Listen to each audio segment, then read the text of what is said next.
अपने कुर्सी की पेटी बांध लीजिए क्योंकि मौसम बिगड़ने वाला है।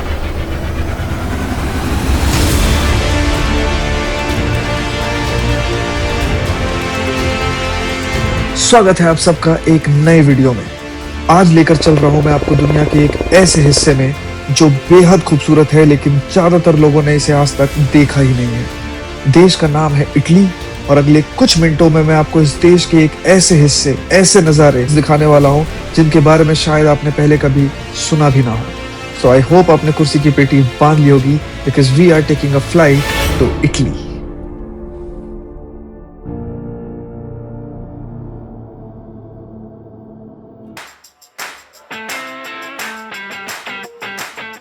इटली में आपका स्वागत है। तो कहानी शुरू होती है इटली के मिलान शहर से, जो पूरी दुनिया से बहुत ही वेल कनेक्टेड है। और मिलान एयरपोर्ट पहुंचने के बाद सबसे पहले पहुंचा मैं अपने कार रेंटल ऑफिस में। email from Discovery Cars. This was the last moment change. I booked with someone else. 15 minute से वेट कर रहा हूँ, सारे पेपर्स पूरे हो गए हैं, कॉन्ट्रैक्ट पूरा हो गया है और गाड़ी धुलने के लिए गई हुई है। गाड़ी 15 मिनट से धुली रही है भैया भी। ख़राब तो नहीं कहूँगा एक्सपीरियंस, लेकिन इतना स्मूथ भी नहीं जा रहा है। गाड़ी की चाबी तो मिल गई भैया, ये रही गाड़ी।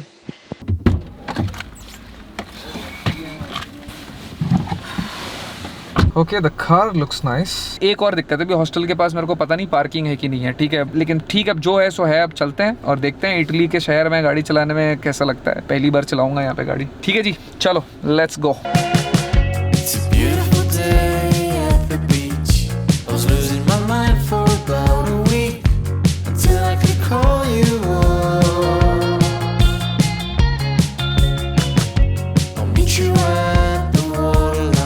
इस वाले हाईवे पर 130 की है, ये देखो, और मैं चल रहा हूँ 143 पे। लीगली मैं 140 तक चल सकता हूँ। Not bad, I am liking this country already.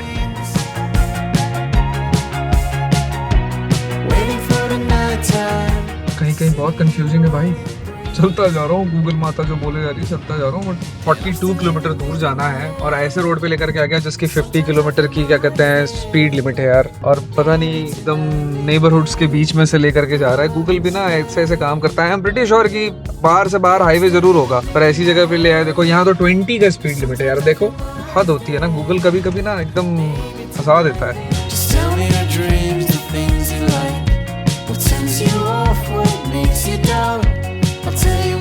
ये रहा येलो पार्किंग, तो ये सामने दिख रही है। अगर ये पार्किंग है और ये सामने हॉस्टल है, और अगर ये पार्किंग वैलिड है, लिटरली से अच्छी किस्मत नहीं हो सकती। बाकी चलो देखते हैं हॉस्टल का क्या हिसाब किताब है।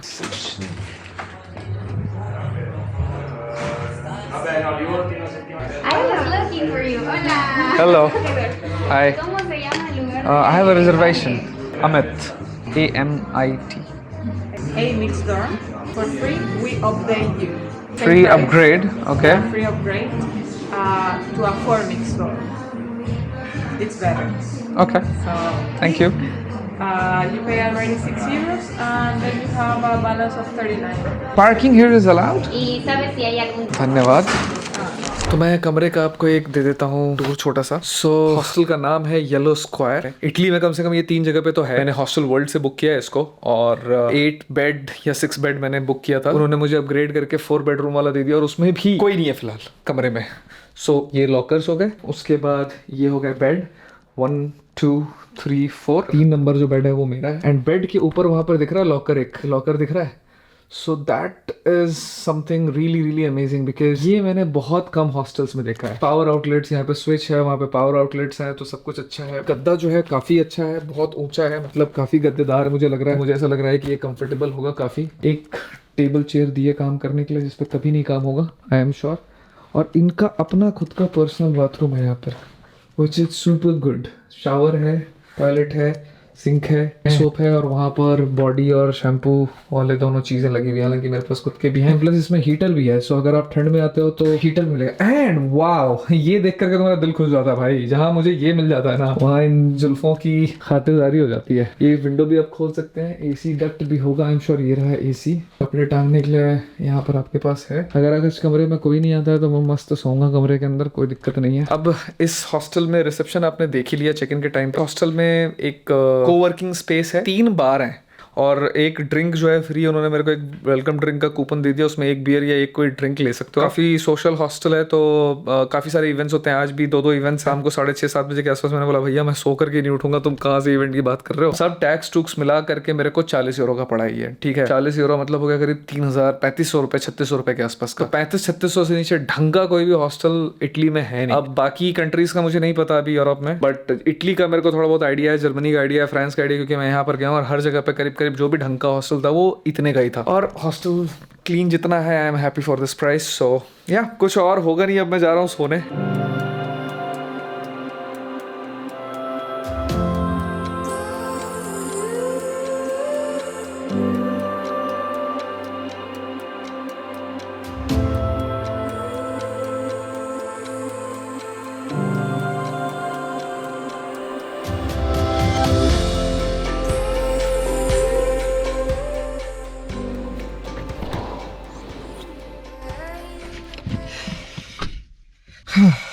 Good morning. वैसे तो मैं थोड़ा फ्रेश दिख रहा हूँ क्योंकि मैं बिल्कुल नहा वहा के आ रहा हूँ, लेकिन एक्चुअली में मेरे को हो रही है बहुत तगड़ी हेडेक। मेरे को आज करीब 270 किलोमीटर की ड्राइव करनी है और थोड़ी पहाड़ों वाली ड्राइव है, मतलब 3.5-4 घंटे की ड्राइव है। आप लोगों के साथ शेयर कर रहा हूँ इसलिए क्योंकि ये भी चीज़ें होती हैं जो ट्रैवल में आपके साथ होती हैं और आपको इसके साथ डील करना पड़ता है।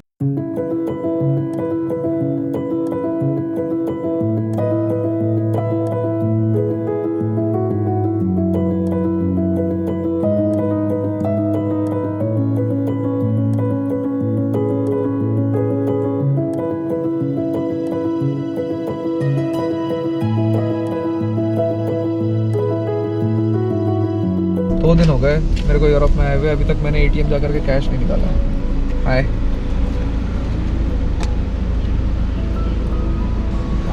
ग्राzie, ciao।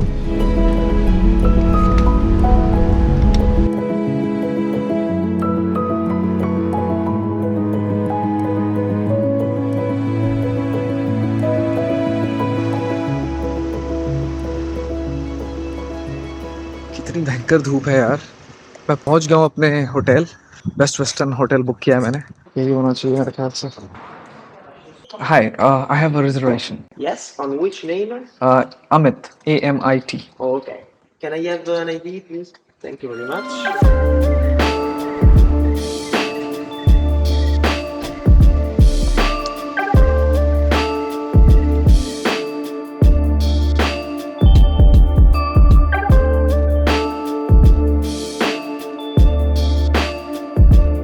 यार जगह तो सही है यार, मस्त है ना। पीछे ये पहाड़ों का व्यू भी आ रहा है। पहाड़ों का व्यू दिखाते दिखाते मुझे दिखाई दिया कि मेरा येलो स्क्वायर का ये बैंड जो है हॉस्टल का, मिलान वाले हॉस्टल का, अभी भी मेरे हाथ में है। चलो इस तरफ से कमरा दिखा देता हूँ पहले आपको। उधर से मेन एंट्री थी। सो टीवी है, एक सिंगल बेड है, वर्किंग टेबल है, इसके अंदर कपड़े वगैरह टांगने के लिए है, लॉकर है, जूते चप्पल तो नहीं दिए मुझे, मिनी बार भी है। वाह, मिनी बार के अंदर कुछ है क्या? होगा कुछ नहीं। पानी की बोतल है, चलो कुछ तो है। टी एंड कॉफी मेकर है एंड वॉशरूम। अरे दुबई वाला हिसाब किताब है यहाँ पर। तो कमोड है, छोटा सा क्यूट सा शावर एरिया भी है, बट यहाँ पर शावर जेल और लिक्विड सोप दिया हुआ है। हाँ, ये देख करके तो दिल खुश जाता है भाई। सो बेसिकली ओवरऑल 80 यूरोज में सेम डे पे बुकिंग में नॉट अ बैड डील, वो भी पीक सीजन में। तो बढ़िया डील है यार अगर आप अकेले ट्रैवल कर रहे हो तो। और मेरा एसी बंद हो गया है क्योंकि मैंने इसको ऑन कर रखा है। फिलहाल इसको मैं ऑफ कर दूं। मैं थक चुका हूँ क्योंकि सिर दर्द हो रहा था, जैसे मैंने आपको बताया।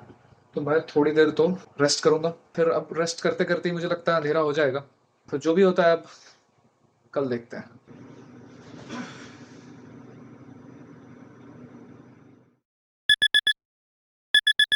Okay, bye bye room. बहुत अच्छा लगा आपके यहाँ पर एक रात। मैं आपको ऐसे गंदा छोड़ के जा रहा हूँ क्योंकि समय की बहुत भारी पाबंदी है। चलिए, okay. So before I start this journey, अब आपको मैं बता दूं एक बार कि इटली में मैं क्या करने आया हूँ, ठीक है, और अब मैं कहाँ जा रहा हूँ, क्योंकि एक्चुअल जो ट्रिप है वो आज इस वक्त अभी शुरू हो रहा है। तो कल जो मैं आया था वो मैंने जहाँ मुझे जाना है डेस्टिनेशन पे, मिलान से वहाँ तक की जर्नी जो है 6.5-7 घंटे की है। और चूंकि मेरे को थोड़ा हेडेक वेडेक हो रहा था तो मैंने प्लान किया कि मैं मिलान में नहीं रुकूंगा, क्योंकि वहाँ पे बड़े शहरों में मुझे ज़्यादा मज़ा आता नहीं है। तो मैंने सोचा कि चलो आधे रास्ते तक मैं चला जाता हूँ। तो ये जो मैं ट्रेंतो आया था ये आधा रास्ता था, ताकि मैं अगले दिन की जर्नी जो है मेरी थोड़ी हल्की हो जाएगी, प्लस तब तक मैं थोड़ा सा ठीक फील करने लगूंगा, जो कि मैं पूरी तरीके से ठीक फील कर रहा हूँ अब, क्योंकि सिंपल सा एक हेडेक था और जेट लैग वगैरह होता है तो पहला 2 दिन जो है आपका खराब जाता ही है। अब जो मैं जगह जा रहा हूँ वो जा रहा हूँ जिसको करने मैं इटली में आया हूँ। तो इटली में मैं आया हूँ डोलोमाइट्स करने के लिए। ये एक पर्वत श्रृंखला है, बहुत ही ज्यादा खूबसूरत है, कई सालों से मेरे बकेट लिस्ट में थी और मैं एकदम एक परफेक्ट टाइम का इंतजार कर रहा था इसको करने के लिए। तो मैं बहुत एक्साइटेड हूँ इस जगह को देखने के लिए और आप सब लोगों को दिखाने के लिए भी, क्योंकि ये इटली का वो पार्ट है जो बहुत ज्यादा लोगों ने देखा नहीं है। तो मुझे लगता है कि मेरी पूरी ये जिम्मेदारी बनती है कि ना मैं सिर्फ उसको देखूं बल्कि आपको दिखाऊं भी। चलिए चलते हैं इस खूबसूरत से सफर पे और एंजॉय करते हैं इस अनसीन पार्ट ऑफ इटली को। So let's go.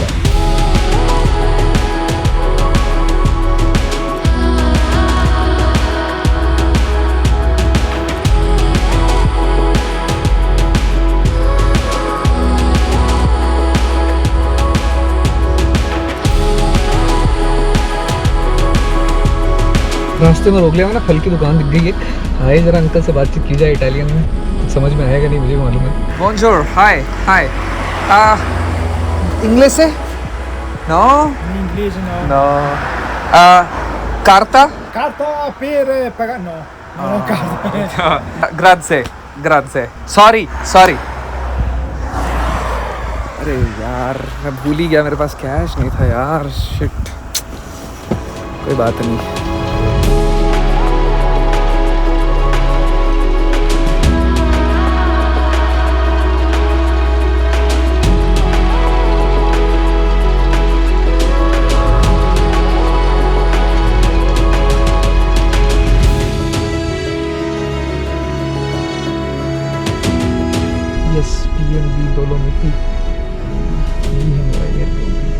Can I just ask if you can Park there? here or here? Yeah, wherever you say. Your name is? Stefano, Stefano. In Italian, right? where in Dolomites today? A little bit, if you can like guide me. First, I want to eat something. I'm hungry. So, any good You're restaurant? hungry now. Yeah, I'm hungry now because I'm driving from Trento and I just come here directly. So I just had a You breakfast. didn't lunch. No. So what time they open again? 6.5 for if you want to take 5 minutes a car Mm-hmm. with good sandwich. It's the best sandwich that we have in the local. Is 5 minutes by here. All right. So and this will be open right now. I'm not very sure.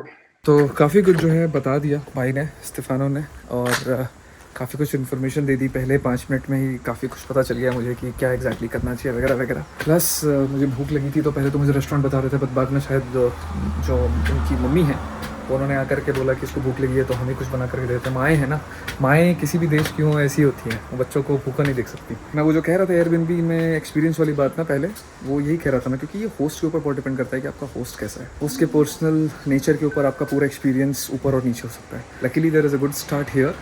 Thank you so much. भाई ये जो पेट में जा रहा है ना, कितना मजा आ रहा है मैं बता नहीं सकता। Thank you for this. I was super hungry. So, thank you. Super thank you for this. Is it good for you? Yeah, it's very good. Aunty ने बोला कि हम तो ऐसे डुबा डुबा के खाते हैं। मैंने बोला इंडियन से ज़्यादा कौन कर सकता है ये। अब आपने ऐसे बोला तो मैं तो पूरा डुबा डुबा के खा रहा हूँ। आंटी ने पूछ लिया मुझसे कि ये क्या है और क्यों है। मैंने बताया कि हॉस्टल का और मेरे को कैंची नहीं मिली इसको काटने के लिए, और इतना मजबूत है कि टूट ही नहीं रहा मुझसे। Come cacciati. Taglia gente. Aspetta. बताओ, कैंची से भी नहीं कटा यार, थोड़ी धार कम थी तो। मतलब क्या ही बनाया था ना। Do you want some Mexican? Spicy? Yep. Yes, little bit. Yeah.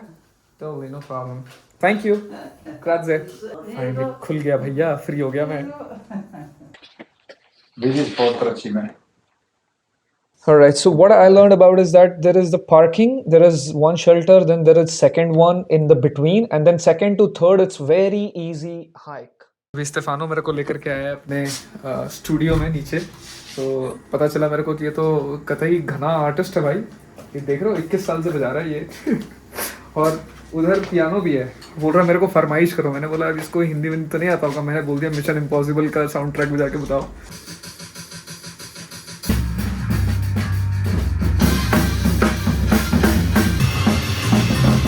Damn man, damn bro, that was so good. And you played it for the first time, right? Yes.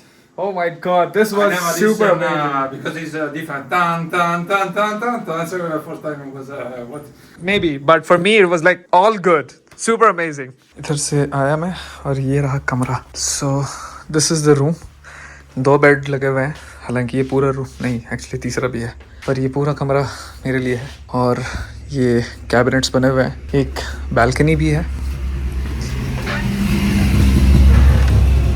और काफ़ी खूबसूरत नज़ारा है ना। और ये है वॉशरूम, शावर, ये सब कुछ जो गेस्ट हैं उनके लिए है। शावर है प्रॉपर और ये सिंक। और इधर भी एक बालकनी है जिसको आप कपड़े सुखाने के लिए इस्तेमाल कर सकते हैं। और ये खूबसूरत नज़ारा। इस पहाड़ के ठीक पीछे मेन वो जगह है जहाँ मैं कल जाने वाला हूँ। दुनिया में कुछ जगहें ऐसी हैं जिसकी खूबसूरती को बयां करने के लिए शब्द ही नहीं मिलते। आज ऐसी ही एक जगह पर आपको लेकर चल रहा हूँ। Welcome back to another episode of Italy series. और आज के इस एपिसोड में मैं आपको उस जगह पे लेकर चल रहा हूँ जहाँ पर जाने के लिए मैं इस ट्रिप पर आया था, द डोलोमाइट्स। आज के इस एपिसोड में इस खूबसूरत माउंटेन रेंज की एक छोटी सी हाइक मैं करूँगा और आपको अपना एक्सपीरियंस बताऊँगा और दिखाऊँगा भी। साथ मिलकर देखते हैं इस एपिसोड को और इसकी शुरुआत करते हैं आज सुबह से।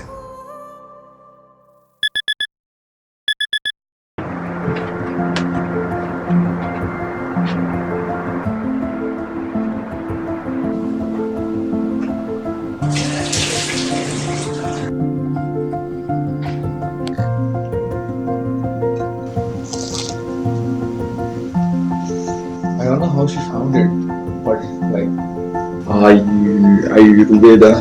Yeah, Ayurveda. But however, everybody's always she's like, no, thanks. No, wait, but why? No, do it. It's okay. It's fine. Where do I keep it?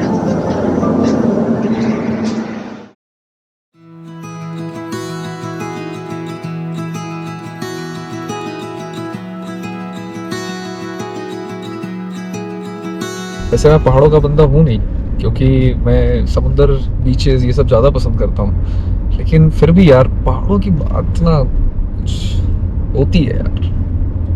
मतलब कुछ अलग ही मज़ा आ जाता है नहीं पहाड़ों में आकर के।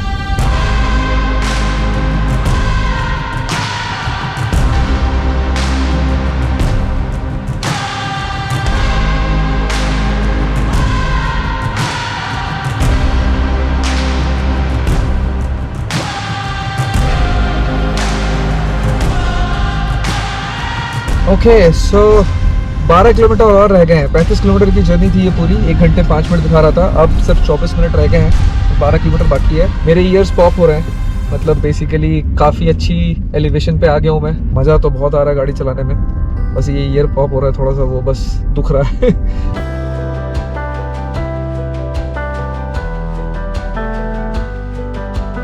ये जो रास्ता है, ये रास्ता त्रेची में कहते हैं 3 पीक्स को, जहाँ पे मैं जा रहा हूँ वहाँ तक तो जाता ही है, बट यही रास्ता ऑस्ट्रिया भी जाता है। मतलब ये एक्चुअली हाईवे है। अगर आप इटली से ऑस्ट्रिया जाना चाहो तो यही रास्ता है जो आपको सीधा ऑस्ट्रिया में लेकर के चला जाएगा। और ये रास्ता सीधा मिलेगा इंसब्रुक में जाकर। आप मतलब त्रिशेमे पर इंसब्रुक एयरपोर्ट पे अगर आप लैंड करते हो तो वहाँ से भी गाड़ी रेंट करके आ सकते हो। हालांकि सबसे क्लोजेस्ट एयरपोर्ट जो है इस जगह पे आने का वो है वेनिस एयरपोर्ट, बिकॉज वेनिस से ये बहुत ही नज़दीक पड़ता है। मेरी फ्लाइट मिलान की थी और मिलान की फ्लाइट मुझे सस्ती पड़ रही थी, इसलिए मैं मिलान से आ गया यहाँ पर। मिलान से यहाँ पर जो है करीब 4.5-5 घंटे की जर्नी पड़ती है और वेनिस से करीब 2.5-3 घंटे की जर्नी पड़ती है। तो closest airport is Venice, but आप इंसब्रुक से भी आ सकते हैं इसी हाईवे के through.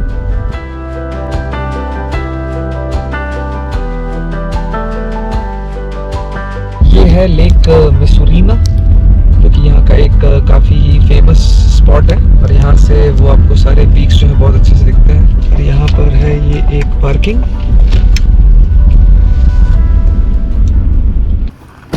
This is lake Misurina. Look at this view.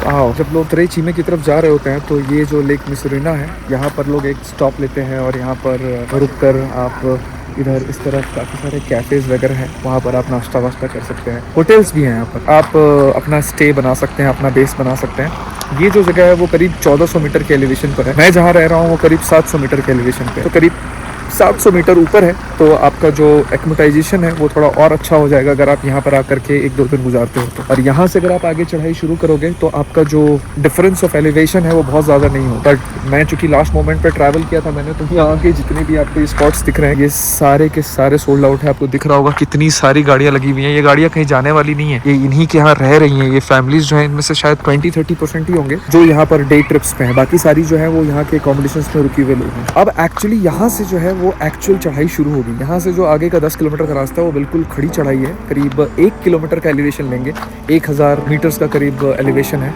और उसमें तो पता नहीं और ईयर कितने ज़्यादा पॉप होंगे, और वो एक्चुअल चढ़ाई है। Let's go, I am excited for that.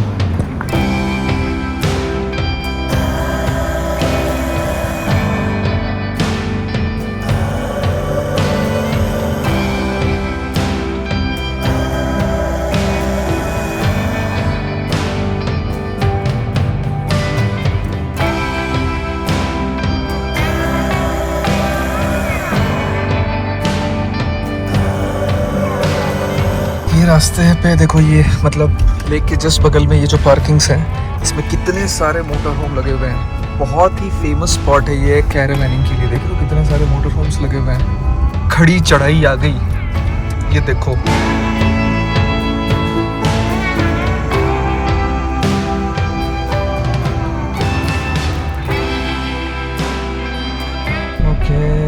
मुझे लगता है पार्किंग के 30 यूरो लगते हैं यहाँ पर, और वो अभी 4.9 किलोमीटर और रहता है वो parking spot. Hi, this is for the parking right? Yeah so I have to pay there as well? No payment there? या तो पार्किंग के पैसे यहीं पे 5 किलोमीटर पे दे सकते हो। बेसिकली ये जो रास्ता है वो रास्ते पे आप जा ही नहीं सकते बिना 30 यूरो देने, चाहे आप वहाँ आधे घंटे पार्किंग करो। सो टेक्निकली मतलब आपको इस त्रेचीमे पे पहुँचने के लिए 30 यूरो खर्च करने ही पड़ेंगे। Ticket here. Alright, thank you. Unless आप हाइक कर रहे हो, अगर आप हाइक कर रहे हैं, पैदल चल के ऊपर जा रहे हैं ऐसे जंगलों की तरफ से, तो आपको कोई पैसे नहीं लगेंगे। लेकिन अगर आप कार से आ रहे हैं, अपनी रेंटल कार से या कोई भी प्राइवेट कार से, तो आपको 30 यूरो तो देने ही पड़ेंगे। और अगर आप कैंपर वैन में आ रहे हैं तो करीब 45 यूरो है, और बाइक के लिए शायद 20 या 25 यूरो था। ऑलराइट,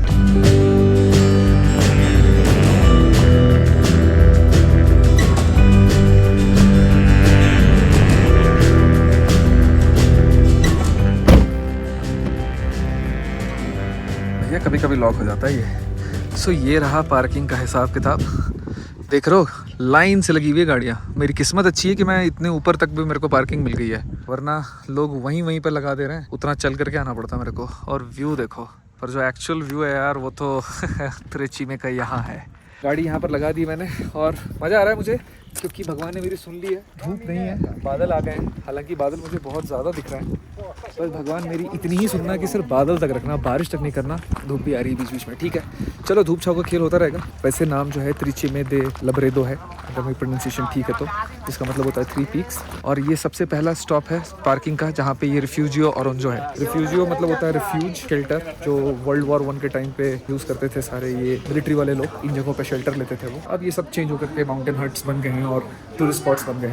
तो ये पहला है रिफ्यूजियो ऑरेंजो, जहाँ पर आपको वॉशरूम मिल जाएगा, जो कि मैं यूज़ करने आया हूँ। वॉशरूम के साथ साथ यहाँ पर खाने पीने का हिसाब किताब भी है। पानी वानी भी मिल रहा है, दारू वारू भी मिल रही है। आप प्रॉपर यहाँ बैठ के खाना खा सकते हो। इस खूबसूरत व्यू के साथ आप इस रेस्टोरेंट में बैठ के खाना खा सकते हैं। पर मुझे खाना नहीं खाना था, मैं खा के आया हूँ। या सो ये एक अच्छा स्टॉप है। टॉयलेट्स के साथ सारी सुख सुविधाएँ यहाँ पर है। और यहाँ से शुरू होती है ये हाइक। मुझे वहाँ से सिर्फ एक पानी लेना था, 1 आधा लीटर मेरे पास है, और 1 आधा लीटर और ले लिया मैंने। पानी होना चाहिए, बिकॉज हाइक में और कुछ चाहे हो या ना हो, पानी ज़रूर होना चाहिए आपके पास। और ये रहा हाइक शायद, यस ऐसे जा रहा हाइक। देखो ये दिख रहा है, लोग चलते हुए जा रहे हुए दिखते रहे होंगे। सो या शुरुआत होती है इस खूबसूरत से हाइक की। एंड वेलकम टू त्रेचीमे दे लब्रेदो, जिसका मतलब होता है 3 पीक्स। जैसा कि लोगों का कहना है, ये इटालियन एल्प्स की सबसे खूबसूरत पीक है, सबसे खूबसूरत शिखर है। और मेरा पर्सनली ऐसा मानना है कि स्विट्ज़रलैंड जो है वो बहुत ज़्यादा ओवर रेटेड है। एक्चुअली ओवर रेटेड नहीं है तो वो बहुत खूबसूरत, लेकिन जितनी भीड़ वहाँ पर जाती है या तो उतनी ही भीड़ यहाँ पर भी आनी चाहिए, या फिर चूँकि इतनी भीड़ वहाँ जाती है इसीलिए वो जगह शायद अब उतनी मज़ेदार नहीं रह गई है। क्योंकि जहाँ इतने सारे लोग होना कि आपको हर चीज़ के लिए क्यू में खड़ा होना पड़े तो फिर मज़ा नहीं आता यार उन जगहों को घूमने का। और बाकी ये बात में कितना दम है मेरे, आगे देखते हैं जो सिनेमैटिक शॉट्स आएंगे उसमें। फ़िलहाल नज़ारा कुछ ऐसा है।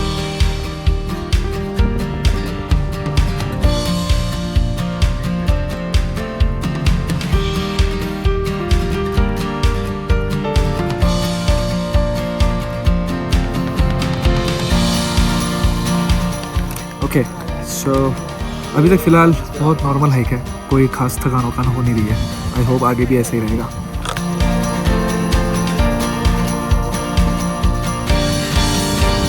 काफ़ी सारे लोग ना वापस आ रहे हैं, जो कि मेरे होस्ट ने बताया था मुझे, एयरबीएनबी होस्ट ने, स्टेफानो ने, कि या तो एकदम सुबह सुबह पहुंच जाओ 8 बजे तो पार्किंग एकदम इजली मिल जाएगी, या फिर 2-2:30 बजे के आसपास पहुंचना शुरू करो, क्योंकि 2:30-3 बजे तक ना लोग यहाँ से वापस होने लगते हैं। वॉक शुरू किए हुए, हाइक शुरू किए हुए मेरे को लगता है 15 से 20 मिनट हुए होंगे। उसके बाद एक छोटा सा चर्च आ जाता है जो कि एज ए शेल्टर का काम कर रहा है। और यहाँ तक की जो हाइक है ना वो कोई बहुत मुश्किल नहीं है, बड़ी फ्लैट सी है, कहीं थोड़ी सी अप है कहीं थोड़ी सी डाउन हिल है, तो बड़ी फ्लैट सी है, तो इतनी कोई खास थकान आपको होगी नहीं। एंड मेरी जो सांस ये फूल नहीं रही है, मैं तो एक्टिंग कर रहा हूँ, बस थकता तो मैं हुई नहीं ना।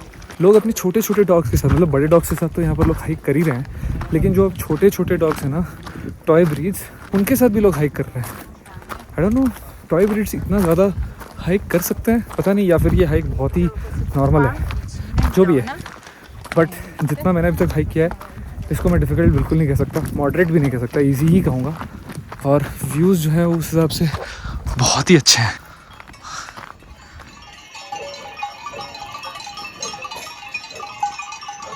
मस्त घंटियाँ बज रही है ना एकदम। वो जो मूवी थी DDLJ, उसमें स्विट्ज़रलैंड में वो घंटी खरीदता है ना शाहरुख खान, तो एक्चुअली यूरोप में जो है ना घंटियाँ बांध करके रखते हैं गाय के गले में। मैंने पर्सनली पहले कभी नहीं देखा था ये, पर अभी जब आवाज़ आ रही है ना तो बड़ा ही मज़ा आ रहा है। ये देखो,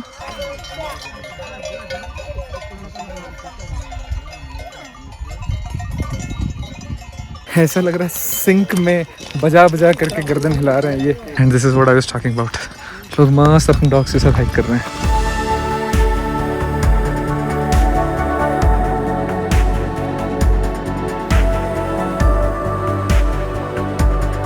इतना भी आसान नहीं है, कहीं कहीं पर ठीक ठाक अपहिल था तो लग गए थोड़े से, पर धूप जो है वो भी चली गई है जस्ट, तो थोड़ी जान में जान आई है। प्लस ये जो ड्रोन्स की बैटरीज होती हैं ये बहुत भारी होती हैं यार। जब मैं बिना ड्रोन के ट्रैवल करता था ना, एक ज़माना था वो भी, तब कितना मज़ा आता था यार।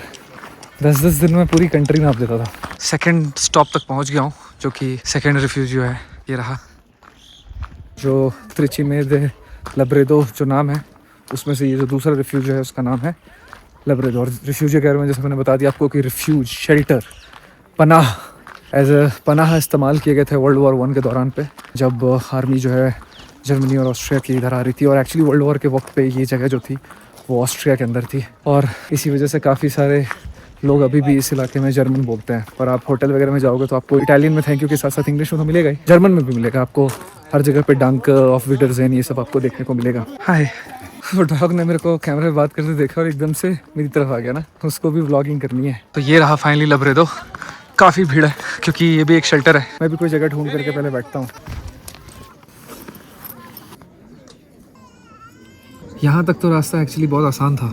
यहाँ तक आने में मुझे लगे करीब 20-25 मिनट, और वो भी इसलिए लगे क्योंकि मैं बीच बीच में थोड़ा सा फिल्म करता हुआ रहा था। अगर आप एक बार में चलते आएंगे तो मुझे लगता है 15 से 20 मिनट, 25-20 मिनट में आप पहुँच जाएंगे यहाँ पर। तो यहाँ से जो रास्ता है वो टफ है। यहाँ तक तो आप आ सकते हो, इस व्यू तक तो आप ईजिली आ सकते हो, आप किसी भी एज के हो। लेकिन जो थर्ड रिफ्यूजियो है वो थोड़ा ऊपर है, जो मेन व्यू पॉइंट है। तो मैं कोशिश कर रहा हूँ कि मैं वहाँ तक तो चला ही जाऊँ। हालांकि यहाँ से भी जो व्यू है वो आपको बहुत अच्छा मिलेगा, लेकिन यहाँ पर आपको काफ़ी सारे लोग मिलेंगे। लेकिन थोड़ा अगर चिटक विटक जाओगे तो यहाँ पर भी आप पिकनिक बना सकते हो, या फिर यहीं से वापस लौट सकते हो। बहुत सारे लोग यहाँ से वापस लौट जाते हैं, लेकिन मैं थोड़ा चाहता हूँ कि थर्ड तक जाने की कोशिश करूँ। तो थोड़ा सा 5 मिनट यहाँ पर रेस्ट करके फिर आगे की पदयात्रा शुरू की जाएगी। अरे यार 5 मिनट ही हुए चलते हुए, मेरी तो हालत ख़राब हो गई। अभी तो बहुत ऊपर है। ये जो हिस्सा है वो करीब 25 से 30 मिनट का या शायद उससे भी ज़्यादा है। हे प्रभु, शक्ति का संचार करो। ये तो अच्छा है कि धूप नहीं है अभी फ़िलहाल। अरे रे रे, ये क्या हुआ? मेरे ऊपर एक बूंद बारिश आई यार। ये तो मैं बिल्कुल बीचों बीच फंस जाऊँगा। कहीं भी जाने को नहीं है शेल्टर। यार वहाँ तक चलते हैं यार, उस तरफ क्या है वो भी तो देखने को मिलेगा ना। इतने ऊपर आई गया हूँ तो थोड़ा सा और सही, बस भगवान बारिश नहीं कराना। धूप छाँव का खेल चल रहा है भगवान का। थोड़ी धूप निकाली उन्होंने, बारिश तो रुक सी गई। और ये बादल जो बारिश वाले थे वो थोड़े उस तरफ चले गए, मेरे ऊपर थोड़ा खाली हो गया है। तो भगवान अच्छा तो कर रहे हैं मेरे साथ। और ये जो है जो शार्प पीक्स हैं कितनी सही लग रही हैं। ये जो पीक्स हैं इनका नाम है कदीनी पीक्स। इंस्टाग्राम पे बहुत देखा होगा ये आपने। और यहाँ पर एक व्यू पॉइंट है, बट वो व्यू पॉइंट बड़ा रिस्की है मैंने सुना है। दोनों में से कोई एक ही कर सकता हूँ यार मैं, एक बार में इतना तो नहीं कर सकता। वो भी 2-3 घंटे की हाइक है, ये भी 2-3 घंटे की हाइक है। ओके, जो पीछे लोग हैं इनसे मेरी बात हुई। ये कह रहे हैं कि जो थर्ड रिफ्यूजियो है वो उस पास के नीचे जाना है और 30 मिनट का रास्ता है करीब। और जो एक्चुअल व्यू पॉइंट है वो यही है। यहाँ से ऊपर आप नहीं जा रहे हो, यहाँ से नीचे जा रहे हो। और रिफ्यूजियो पे जा कर के आप बढ़िया खाना वाना खा सकते हो वहाँ पर भी।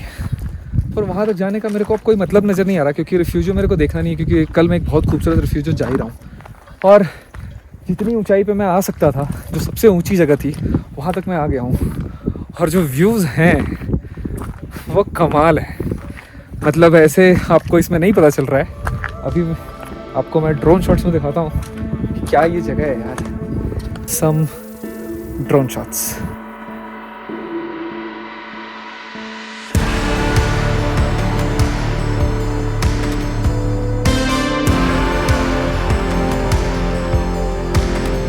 इटली के उत्तर पूर्वी भाग में बिल्कुल ऑस्ट्रिया के बॉर्डर के पास एक खूबसूरत सी पर्वत श्रृंखला है जिसका नाम है डोलोमाइट्स।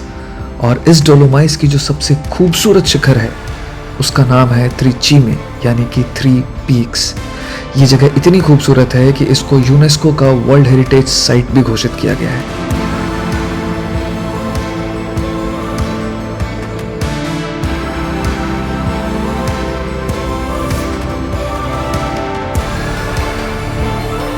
मैं इस जगह पे कई सालों से आना चाह रहा था और यहाँ आकर जो मेरा एक्सपीरियंस हुआ है उससे मैं ये कह सकता हूँ आप सभी लोगों को कि अगली बार जब भी इटली आए तो इस जगह पे आना मत भूलिएगा। और हाँ, साथ में गर्म कपड़े जरूर रखिएगा क्योंकि यहाँ मौसम बिगड़ता रहता है। मुझे उम्मीद है कि आप लोगों को ये एपिसोड पसंद आया होगा और डोलोमाइट की जो खूबसूरती मैं आपको दिखाने की कोशिश कर रहा था वो आप तक पहुंची होगी। डोलोमाइट के अंदर एक और बहुत खूबसूरत जगह और कुछ यूनिक भी है, वो मैं वहां पर जाने वाला हूं कल। सो ऐसी और ऐसी आने वाली तमाम और एपिसोड्स के लिए इस चैनल के साथ जुड़े रहिए और देखते रहिए देसी टूरिस्ट।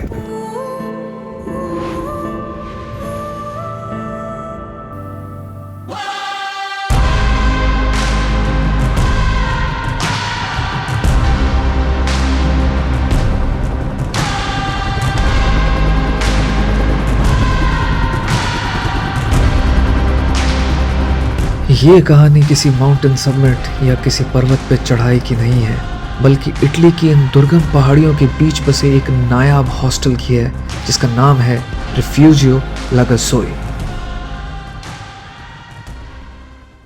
इस सीरीज में बहुत सारी अमेजिंग चीज़ें हमने देखी हैं और आज फिर एक बहुत अमेजिंग जगह मैं आपको दिखाने वाला हूँ इस एपिसोड के अंदर। जो लोग मुझे नहीं जानते हैं, मेरा नाम है अमित, मैं एक ट्रैवलर हूँ, मैं बिहार से हूँ और मैं बस देश दुनिया और ये सारी जगह घूमता हूँ और इनको अपने तरीके से थोड़े सिनेमैटिक, थोड़े फनी वे में आप लोगों के सामने रखता हूँ। तो आज जो है मैंने चेकआउट कर लिया है अपने एयरबीएनबी से, यानी स्टेफानो और उसकी मम्मी के घर से। स्टेफानो को बाय बोल दिया मैंने और वहाँ से निकल पड़ा हूँ और अब जो मैं जा रहा हूँ वो जा रहा हूँ रिफ्यूजियो लगासोई। रिफ्यूजियो जो है पर्वतों के बीच में बने हुए छोटे छोटे माउंटेन हट्स हैं जिनकी हिस्टोरिकल इंपॉर्टेंस थी वर्ल्ड वॉर 1 के टाइम पे, बट अब वो कन्वर्ट होकर के टूरिस्ट स्पॉट्स बन गए हैं। कुछ बहुत अच्छे होटल स्टेज या हॉस्टल स्टेज बन गए हैं, उनके अंदर रेस्टोरेंट्स वगैरह हैं। और रिफ्यूजीज जो है वो काफ़ी दुर्गम जगहों पर है, यानी काफ़ी ऊंचाइयों पर है, पहाड़ों के बीच में है, तो वहाँ पर पहुँचना थोड़ा सा मुश्किल होता है। डोलोमाइट्स में जितने भी रिफ्यूजीज हैं उसमें जो सबसे ऊंचा, सबसे दुर्गम और सबसे स्पेक्टेक्युलर व्यूज के साथ जो रिफ्यूजियो है उसका नाम है रिफ्यूजियो लागाजुई, और मैं अब वहां जा रहा हूँ। वो जो रिफ्यूजियो है एक्चुअली वो एक हॉस्टल भी है। सो या लेट्स गो।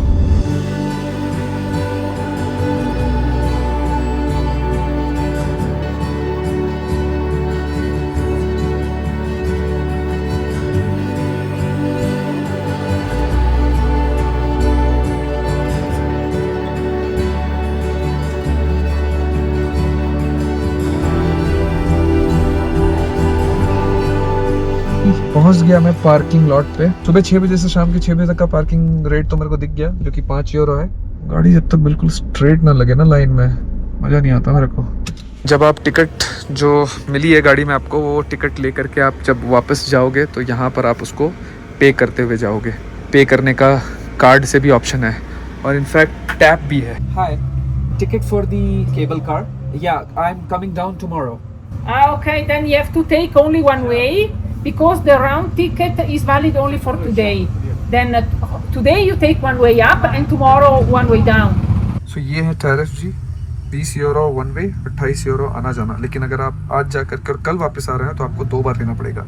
एक बार आज के लिए 20 यूरो, एक बार कल के लिए 20 euro, which kind of is a bummer, but ठीक है यार, अब ठीक है, रूल है तो है। ये टिकट है, ठीक है, इस तरीके की टिकट मिलती है। ये जो केबल कार है वो हर 10 मिनट में निकलती है। एक और चीज़, ये केबल कार से आप लेकर के जा सकते हो ऊपर। दूसरा, आप हाइक करते हुए भी जा सकते हो इसके ऊपर, और काफ़ी सारे लोग उस रूट को फॉलो करते हैं। तो ये रहा, देखो ये रास्ता है, वो देख रहे हो, काफ़ी सारे लोग हाइक करते हुए ऐसे जा रहे हैं। लेकिन जब आप इतने सारे कैमराज लेकर के चल रहे हो, ड्रोन की बैटरीज, इम्पॉसिबल है आपके लिए ये करना। मैं ये केबल कार वाला रास्ता लूँगा।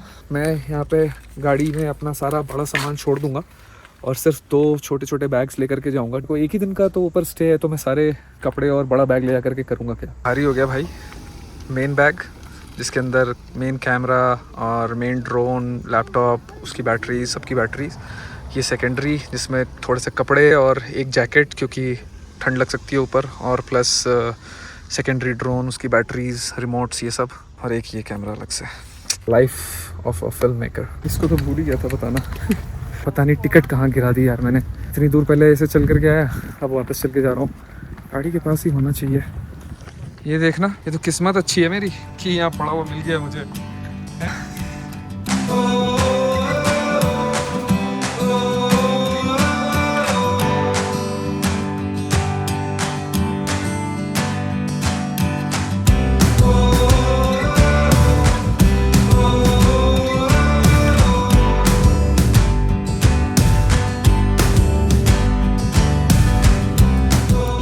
ये रहा टन जहाँ से मैं आया हूँ, और ये रहा रिफ्यूजियो लागाजुई। रिफ्यूजियो लागाजुई में आपका स्वागत है। बट अभी भी करीब इतनी हाइक रहती है। अभी ये वाइड एंगल में समझ नहीं आ रहा होगा, बट ठीक ठाक हाइट है। पहुँच गया रिफ्यूजियो। ये रहा, मुश्किल से 4-5 मिनट की हाइक है ऊपर की तरफ, बट क्या भयंकर थक गया यार। एलिवेशन पे कितनी जल्दी थकते हो आप नहीं। हालांकि मेरे पास सामान भी करीब 18 किलो 19 किलो के आसपास है, बट फिर भी। पर व्यू मैन,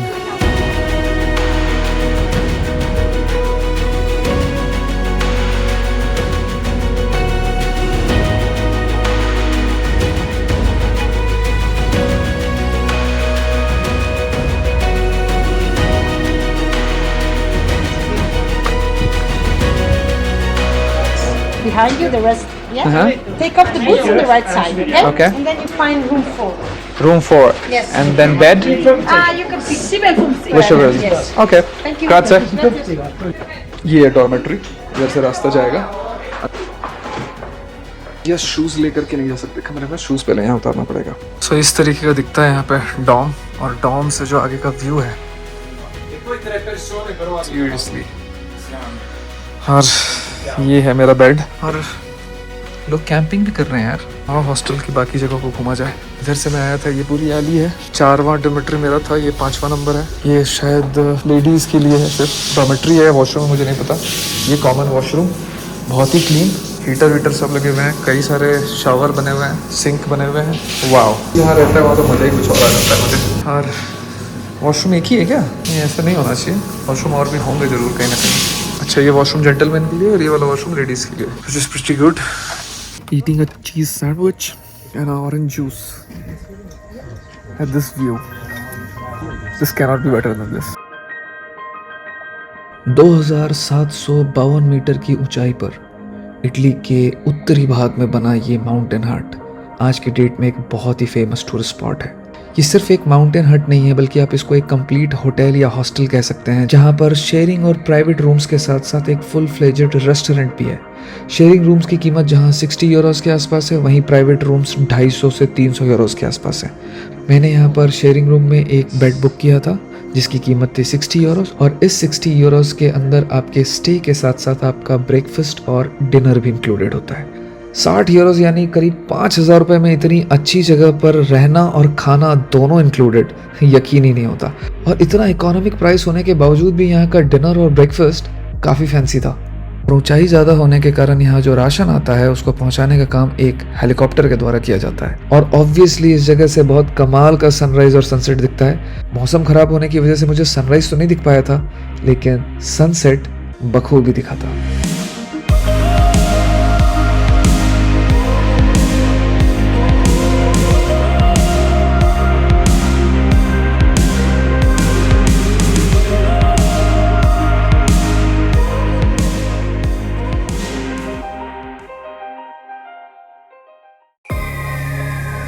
अगली सुबह एक फैंसी और लेज़ी ब्रेकफास्ट को एंजॉय किया और तैयार होकर एक छोटी सी हाइक पर चला गया, ताकि नीचे जाने से पहले एक और आखिरी बार इस जगह की खूबसूरती को जी भर के देख सकूं।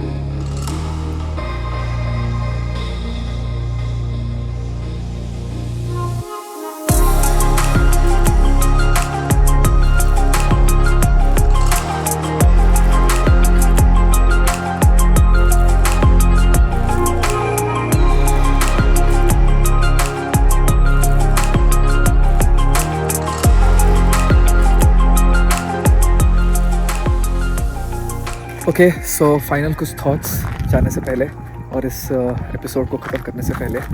जो वक्त मैंने यहाँ पर बिताया है और जो मैंने यहाँ पर पिछले एक दिन में एक्सपीरियंस किया है और जो भी महसूस किया है, वो कोई भी ड्रोन, कोई भी सिनेमैटिक शॉट या कोई भी मेरे शब्द उसको बयां नहीं कर सकते। और मुझे लगता है कि जो मेरी रिसर्च थी इस जगह के बारे में वो एकदम परफेक्ट थी। समर में ये जगह थोड़ी सी बिजी हो सकती है, लेकिन उसके बावजूद आपको आपका पूरा टाइम मिलेगा और जो भी आप फील करना चाहते हो और जो भी आप महसूस करना चाहते हो वो सब आपको यहाँ पर करने को मिलेगा। मतलब this is a worth visit.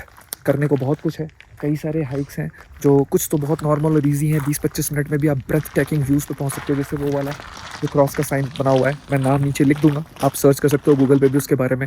और जितनी भी ये डिटेल्स है ना हाइक्स की, वो आपको इनके वेबसाइट पर भी मिल जाएगा, which is the perfect place to gather all the information. मैंने भी वहीं से सारी इन्फॉर्मेशन निकाली थी। और कई सारे ऐसे भी हाइक्स हैं जो थोड़े से टफ हैं। यहाँ आने के लिए जैसा मैंने बताया केबल कार के साथ साथ हाइकिंग भी है। अगर आप चाहो तो हाइक भी कर सकते हो, आप चाहो तो केबल कार से भी आ सकते हो। मैंने केबल कार चुना बिकॉज मेरे पास बहुत सारा गैजेट्स है और वो 20 किलो सामान लेकर के मैं हाइक नहीं कर सकता। वैसे तो हाइक सिर्फ 1 किलोमीटर लंबी है, लेकिन ऊंचाई करीब सीधी 650 मीटर की है। 3 घंटे लग जाते हैं आते वक्त और जाते वक्त 2 घंटे लगते हैं। जाते वक्त भी आसान नहीं है, तो ऐसा नहीं समझना कि आप आ जाओगे चढ़ाई करके और जाते वक्त आप हाइक करके नीचे चले जाओ, क्योंकि बहुत मुश्किल है। So all right, that's it from this episode. बहुत ज़्यादा मज़ा आया और मुझे उम्मीद है कि अगर आप लोग इस वीडियो को देखने के बाद यहाँ पर आएंगे तो आप लोगों को भी मज़ा आएगा। और उम्मीद करता हूँ कि वीडियो भी आप लोगों को अच्छा लगा होगा। और अगर इस तरीके की वीडियोज़ अगर आपको अच्छी लगती हैं तो प्लीज़ इस चैनल पर जुड़े रहिएगा और इस वीडियो को लाइक कर दीजिएगा, ताकि ज़्यादा से ज़्यादा लोगों तक ये वीडियो पहुँच पाए। और मैं आपसे मिलूँगा जल्दी अगले ऐसी ही किसी वीडियो में। See you soon. Until then, keep traveling and keep watching Desi Tourist. Bye bye. Take care.